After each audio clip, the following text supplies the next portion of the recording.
de Campeonato Brasileiro, Renanzito? Bora. Renanzito tá ali, ó, esperando para falar de brasileiro, porque ele trabalhou muito esse fim de semana no Brasileirão. Ele fez o Choque Rei, fez o Corinthians. Então a gente começa falando sobre o Choque Rei. Um jogo muito interessante, um jogo cheio de rivalidade. E aí no finalzinho, Vitor Roque, nos acréscimos, faz o gol e dá a vitória para o Palmeiras e acaba com a invencibilidade do São Paulo. Que jogo, hein, Hernan? É interessante a gente falar que o Palmeiras comemorou muito esse gol, esse jogo, né? Comemorou muito essa vitória. Barueri estava com um ambiente muito de aquela coisa de festa mesmo, sabe? De apoio, da torcida que não parava de cantar nenhum minuto. E não era só organizada, era o estádio inteiro cantando, fazendo barulho, jogando pressão. Tava uma atmosfera muito legal, né? Tava uma atmosfera muito legal, muito legal. E aí a festa dos jogadores com a torcida do Palmeiras depois do jogo. E foi um jogo que, assim, do lado São Paulino, para a gente começar a falar desse jogo, a sensação de todo mundo pós-jogo era a sensação de que o São Paulo fez um grande jogo. Muitas vezes tem aquela coisa da justiça e injustiça do futebol. Ah, mas o São Paulo quase não atacou, o São Paulo foi para cima do Palmeiras muito pouco. Mas o sistema defensivo, né, como o São Paulo segurou o Palmeiras, foi algo que ficou muito positivo no vestiário do São Paulo depois do jogo. Até o finalzinho ali, foi aquela coisa de um detalhe, mais. Foi aquela coisa de detalhezinho mesmo. E o São Paulo, obviamente o São Paulo não jogou para se defender só e para empatar o jogo, não. Não jogou para empatar, não? Jogou para buscar o contra-ataque e essa estratégia talvez não tenha dado certo, né? A ideia do São Paulo era ser letal, como foi várias vezes já contra esse próprio Palmeiras no Allianz Parque, onde era atacado e saía em contra-ataque. O lado positivo do São Paulo é que você tem um trabalho que está sendo planificado e que ele é sólido hoje. O Zubeldia tem conseguido tirar coisas boas desse elenco do São Paulo. E ontem foi uma derrota, mas foi uma derrota onde o ambiente sentiu que foi um bom jogo. PVC, eu quero te ouvir sobre este duelo tático e sobre a postura que o Zubeldia teve na partida. Mas antes, eu queria voltar nas imagens ali das comemorações. A gente pode voltar aí com as imagens, porque os jogadores comemoraram muito depois da partida. Com a torcida, entre eles, o Vitor Roque foi muito celebrado. E eu comecei a ver muitos comentários nas redes sociais sobre a comemoração. Como é que você viu? Para você, representa um time que está sentindo a torcida, que é sanguíneo e que isso é positivo? Ou você viu algum tipo de exagero nessa comemoração? Cara, eu só vou fazer o parêntese de que semana passada eu achei que a questão de não comemorar o gol contra o ex-time não é uma coisa que eu concorde, respeito, mas não concordo. E depois a gente viu o Gabigol não comemorando o gol imediatamente, mas depois comemorando intensamente. O Palmeiras tem umas coisas que são muito doidas, cara, como a gente olha pro Palmeiras de um jeito diferente. O ano passado o Corinthians fazia poró-popó todo jogo. Todo jogo era poró-popó, as pessoas falavam assim, nossa, poró-popó do Corinthians, que legal essa atmosfera da torcida com o campo e não sei o que lá. O Palmeiras comemora a vitória com gol no último. Você tá quase fazendo o poró-popó. Cara, vai virar um momento épico se você fizer um poró-popó. O Palmeiras comemora com 50 minutos do segundo tempo, fazendo o gol da vitória contra o São Paulo, assumindo a liderança, mantendo a liderança, num jogo que foi duríssimo, dificílimo.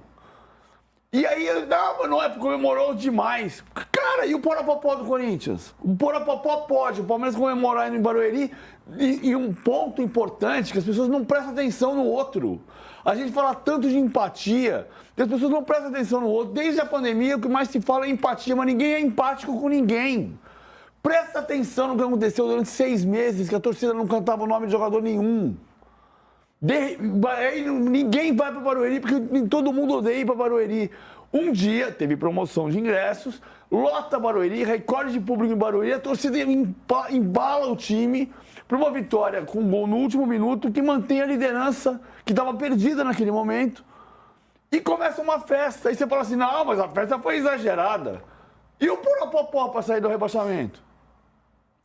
Eu acho legal quando o jogador ele sente a torcida, sabe? É uma sintonia do jogador com a torcida. Eu acho que foi isso que a gente viu ali, não foi? Você estava lá em loco, Hernan. Sim, era um entrosamento assim, muito legal de torcida e de time. Que o Palmeiras foi ficando ansioso, porque quando bateu 30 minutos do segundo tempo, eu sentia no olhar dos jogadores assim aquela ansiedade em querer finalizar e querer chegar no gol. O Felipe Anderson, ele teve uma grande chance e ele chuta por cima. E o estádio, ao invés de começar a ficar naquele clima de tipo, não vai dar, e a torcida começa a ficar impaciente. E passar essa ansiedade para o time, que acontece muito, foi exatamente o contrário. Quando o Abel faz as substituições, o Vitor Roque foi o último a entrar, deu um gás na torcida. E aí ele subiu a placa com 5, depois ele deu mais 1 de acréscimo. Ali você sentia no semblante dos jogadores que teve uma virada de chave. Que ali, vamos até o final, até a última bola. E o Vitor Roque acredita na jogada e sai o gol. Porque ele acreditou na jogada e ele brigou e foi lá. O Rafael fez uma grande defesa. Para mim, a principal participação dele não foi nem um chute para dentro do gol, mas foi quando ele luta pela bola, ele não desiste, ele briga. A gente tem um lance do gol aí para mostrar, é muito interessante. E era 51 minutos já do segundo tempo, estava no acréscimo já.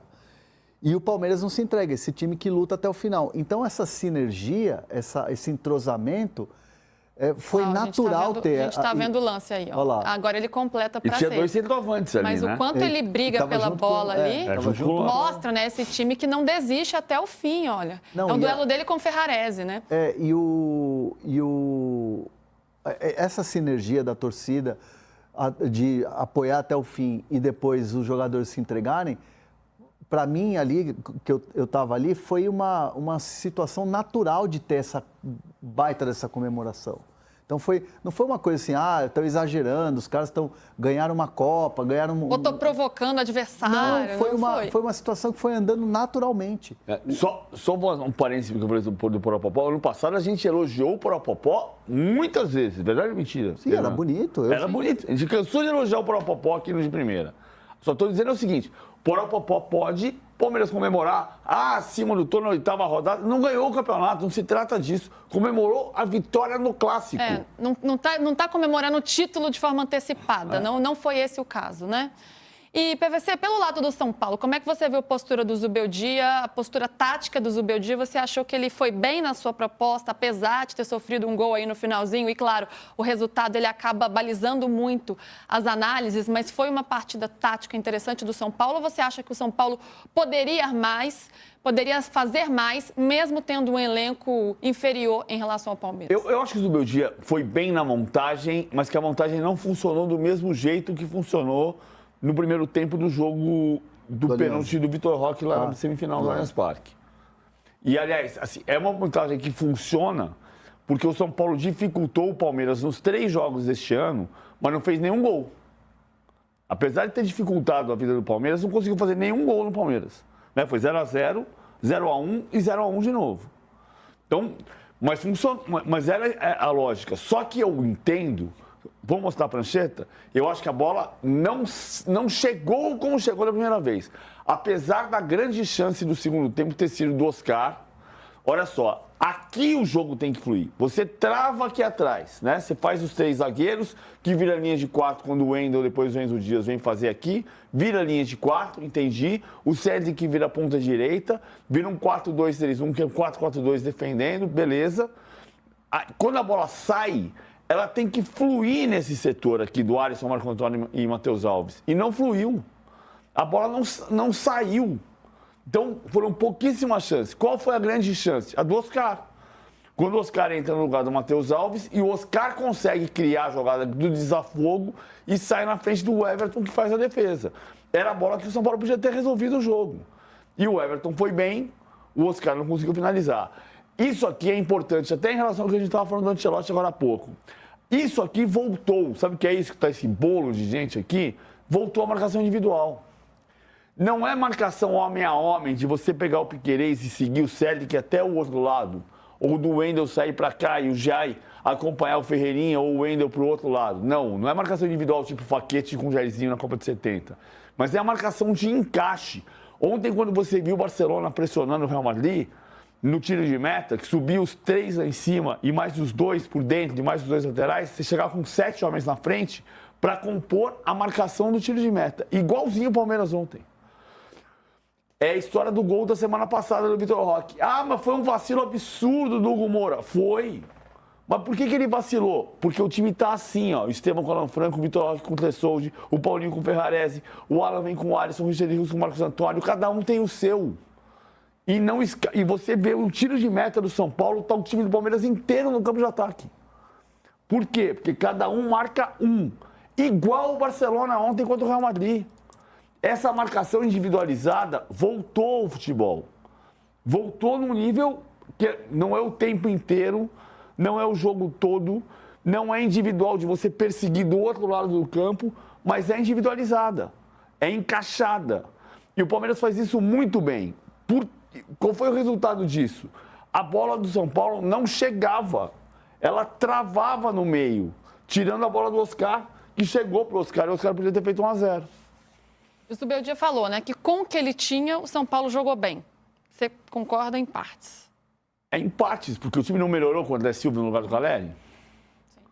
E quem optou pelo Lucas não jogar foi quem? O Zubeldia e o Lucas. O Lucas. O Lucas e o Zubeldia, os dois, né? Os dois, né? É. Conjunto. O Hernan trouxe isso pra gente. Aí você toma decisões. Uhum. Tudo na vida tem ônus e bônus. Hernanzito, e Vitor Roque, hein? Vitor Roque chegou de vez agora, dá pra dizer isso. 3 gols em 3 jogos, decisivo.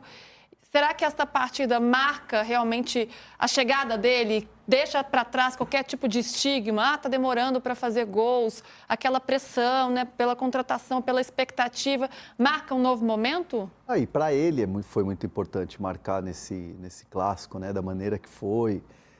O Vitor Aliás, Roque foi muito celebrado também pelos colegas, não, né? O Vitor Roque estava muito leve ontem depois do jogo, assim. Óbvio que ele estava sentindo aquela ansiedade natural de falta de gols. Aí quando saiu o primeiro, depois veio o segundo. Aí sempre vai ter um questionamento ou outro daquele gol que ele perdeu, mas esse é um tipo de um gol que fala assim, olha, gente, eu tô aqui e eu vou resolver os jogos. Então, assim, ele estava muito feliz, o semblante dele era de muita felicidade. E é um jogador que ele foi contratado exatamente para isso, né? Pela postura que ele tem dentro de campo, pela qualidade que ele tem, pela opção que ele dá, porque ontem ele entra com o Flaco Lopes de centroavante, então eram 2 caras enfiados lá e atazanando a defesa do São Paulo, que aliás foi muito bem a defesa do São Paulo. O Tressoldi, inclusive, foi eleito o melhor jogador em campo, né? Então, o Vitor Roque está aí. E é esse jogador que o Palmeiras contratou. O Vitor Roque tem um aspecto que é muito claro, não é uma informação que saia diretamente do vestiário, mas ela está muito evidente. Os jogadores entenderam, o elenco do Palmeiras entendeu e comprou muito a briga do Vitor Roque. Porque o Vitor Roque é um jogador que você fala assim, mas por que você pagou 25 milhões de euros por um jogador que fracassou na Espanha? Bom, primeiro que ele não fracassou na Espanha. O jogador de 19 anos que faz 7 gols no Campeonato Espanhol em 1 ano e meio, tem quem? Tem o Ronaldo e tem o Endrick. Tem mais, tem o Messi, né? Tem o Messi. Mas vamos falar de humanos, de humanos. Tem o Messi, beleza, é verdade. Mas se você fazer 7 gols em 1 ano e meio, é verdade que em 2 passagens por 2 clubes diferentes, Barcelona e Betis. Mas não é pouca coisa, aos 19 anos. Não é pouca coisa. Aí ele vem. Por que pagou 25 milhões de euros por esse jogador? Aí ele passa 13 jogos sem fazer gol. Ninguém está prestando atenção que o maior artilheiro da história do Palmeiras na Libertadores, o Rony, fez gol no 22º jogo. Mas era 13 jogos. Por que ele trouxe esse cara? Por que pagou tão caro?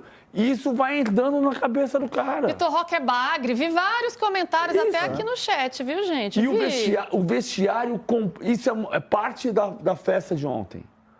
O vestiário comprou muito a briga do Vitor Roque. O vestiário trouxe ele muito para cá. Vem aqui comigo, vem cá. Você é nosso. Você é nosso. Calma. Tu vai andar. Vai funcionar. Calma que nós estamos juntos. E aí, numa semana, 4 jogadores de Série A fizeram 3 gols. O Yuri Alberto fez 3 gols em um jogo contra o Inter. O De Arrascaeta fez 3 gols, um contra o Cruzeiro, um contra o Central Córdoba e um contra o Bahia. O Lucero fez 3 gols, 2 contra o Juventude e um contra o Colo-Colo. E o Vitor Roque. São os 4 artilheiros da semana. Ele não veio para ser artilheiro da semana. Ele veio para ser artilheiro do Palmeiras. Mas tem um passo por vez. Eu, nessa lista do PVC, eu colocaria o Caio Jorge também, que está fazendo. Não, mas ele não fez 3 gols. Não, mas eu digo, está sendo importante. Porque assim, a ideia que eu estou fazendo. Matematicamente, os 4 que fizeram 3 gols. Mas eu digo assim, dessa coisa de você jogar a pressão, né? De você sentir a pressão. Você vê os teus rivais de posição fazerem gols, cria naturalmente uma ansiedade no atleta. Então, eu colocaria também o Caio Jorge nessa, porque ele começou a deslanchar. Não, ele está deslanchando. Eu só coloquei a questão de que, nesta semana, nesses últimos 8 dias, 4 jogadores fizeram 3 gols. Você fez esse recorte do número de gols. O Caio Jorge fez 2. Eles fizeram 3.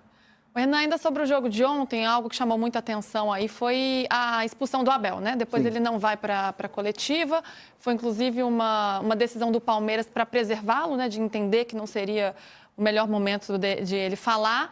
De uma reclamação, né? Pela não penalização ali do Alan Franco, em que, na minha visão, ele estava correto, mas aí ele perde a razão pela forma como ele reage, na minha visão. Não, O que você viu dali? Não, o jogo estava muito quente nos bancos, né, com a questão da arbitragem. O Klein é um árbitro que está se destacando, é um bom árbitro, é uma dessas grandes novidades aí que a gente está tendo na arbitragem, nessa a arbitragem pressionada, né, que falha muito. O primeiro foi o Zubeldia, e aí o Zubeldia e os assistentes fazem aquele rodízio de reclamações. E depois ficou mais quente do lado do banco do Palmeiras, né, com as reclamações. O Abel, assim, não é novidade o que a gente viu ontem. O Abel, às vezes, reclama, muitas vezes tem razão, e se perde na forma. Então, assim, o Klein percebeu, né, esse exagero do Abel e foi lá e meteu o cartão vermelho e ele saiu, enfim, esbravejando, descendo a escadaria, mas assim, é uma situação que não é novidade, né? E depende muito do treinador, depende muito do Abel, do Zubeldia também, que tem um comportamento exagerado, às vezes até uma coisa assim, bem teatral, né? Você vê que ele com o quarto árbitro lá, o Belotti, ele fazendo, que virou meme depois, fazendo a jogada ali. Então, assim, não precisa disso, né? Não precisa disso. E o Abel quase acertou o cinegrafista, né? Mas porque ele levanta e o cara estava já filmando ele, né? Mas, assim, eu não entendo que o árbitro tenha que expulsar num cenário que você não instigou a torcida, porque ele estava sentado. Sim. Que ele falou um palavrão 2 vezes. É verdade que ele falou o palavrão, tomou o cartão amarelo, repetiu o palavrão, tomou o cartão vermelho. Mas é o mesmo palavrão, né? Mas é o padrão, né? Tipo assim, quando você fala algum palavrão, o cara já mete o amarelo e continuou vermelho. Mas é arbitrário. É arbitrário. Porque você está aqui sentado e fala assim, lá, Liu, é uma vergonha. Como é que é? Qual é o palavrão? Lá, Liu, é uma vergonha. É um novo palavrão. Anotem o novo palavrão do vocabulário do PVC. E aí você... Lá, Liu. Quando eu estiver muito brava com o meu chefe, eu vou falar, lá, Liu. É isso. E aí ele vai tomar um cartão vermelho, vai te dar cartão vermelho. Não, vou ficar quietinho, vou falar lá, Liu. É arbitrário. É arbitrário. Porque ele repetiu o palavrão, ok, ele repetiu. Mas, tá bom, o Zubeldia faz um teatro para o estádio inteiro ver que ele está reclamando com a arbitragem. Neste caso, várias outras vezes não, né? Quando o Abel faz o sinal pornográfico, colocando a mão em lugar na genitália obsceno, vai ser vermelho e ponto. Não vou discutir. Agora, quando você tem o cara sentado no banco de reservas, o estádio não percebeu, ninguém viu que ele está reclamando com o árbitro. Se ele falou palavrão 2 vezes, cartão vermelho, eu acho arbitrário nesse caso. Mas, enfim, nem em todo caso. É a 11ª expulsão do Abel. Aí, vamos ver os números do Zubeldia. Agora vamos falar do técnico do São Paulo.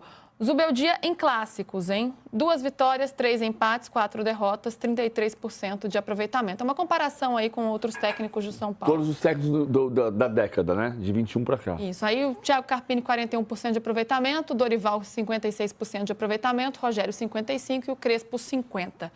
Você acha que o Zubeldia ainda está devendo em clássicos, PVC? Eu acho. Ele tem 2 vitórias. Então, a vitória contra o Santos, que foi o Santos, o técnico interino, Sérgio Sampaio. Não ganhou do Palmeiras nenhuma vez.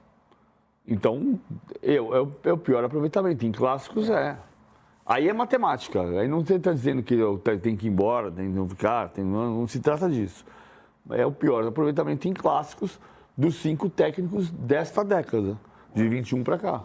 A não ser que aconteça algo assim do tipo, São Paulo cai nas oitavas da Libertadores, cai agora para o Náutico na Copa do Brasil, na 3ª fase.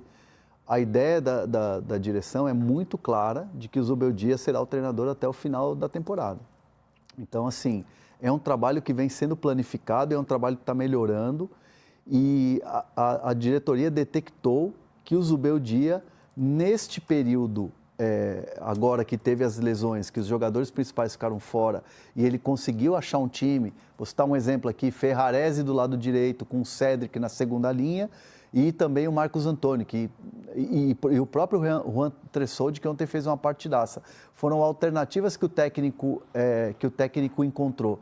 E internamente no São Paulo, entre a alta cúpula, o Zubeldia melhorou como técnico dentro do campo. Melhorou.